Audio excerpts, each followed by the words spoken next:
Bon matin tout le monde. Juste un petit mot rapidement. J'ai deux sujets. Le premier, c'est Qscale. C'est dommage de voir qu'un autre fleuron québécois va passer sous les mains d'un contrôle américain. La CAQ nous parle sans arrêt, mais évidemment sans action, de notre souveraineté numérique, de nos données. La CAQ a clairement rien fait pour aider l'écosystème dans ce genre d'entreprise-là, de centres de données. Les évaluations d'entreprises sont difficiles. C'est difficile pour les gestionnaires de ces entreprises-là de pouvoir attirer du capital de façon compétitive. Malheureusement, la CAQ n'aide pas, évidemment, avec un climat d'affaires, une bureaucratie qui est lourde. Donc, ça va à l'inverse de ce qui était nécessaire à faire.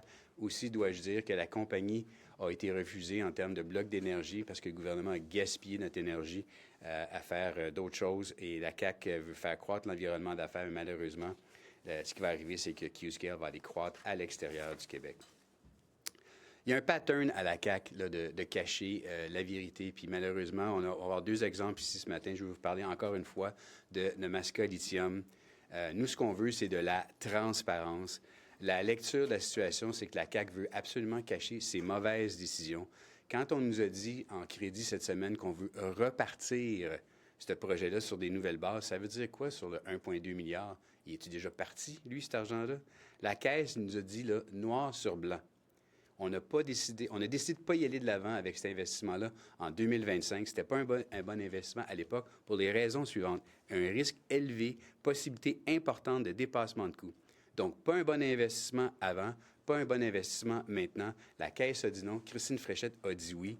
La Caisse, clairement, a appris de son expérience avec Northvolt. De toute évidence, la CAQ a absolument, encore une fois, rien appris. Puis quand j'ai posé la question à Drainville, à savoir, à 3 reprises, quelle était la juste valeur marchande de cet investissement-là, il m'a regardé comme un chevreuil qui traverse l'autoroute, incapable de comprendre la question, avait aucune réponse pour moi.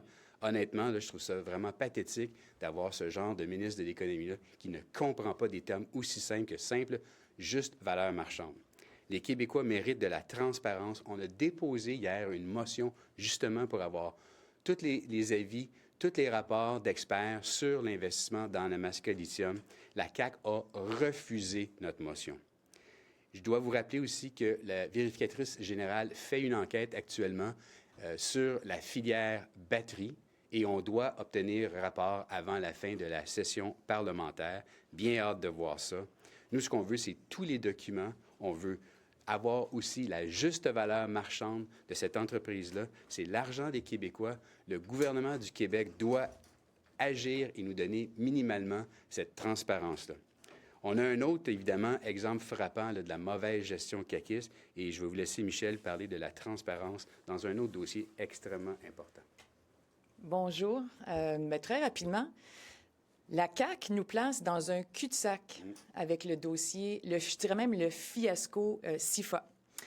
Alors, ou bien on continue avec ce contrat-là, ce mauvais contrat, puis c'est pas moi qui le dis, là, il y a un rapport accablant de l'Autorité des marchés publics, ou bien on continue avec un projet qui est mal ficelé, une gouvernance défaillante, énormément d'ajustements à faire et un contrat très désavantageux, ou bien on l'arrête, on résilie le contrat et on est exposé à une pénalité, imaginez-vous, là, de 175 millions.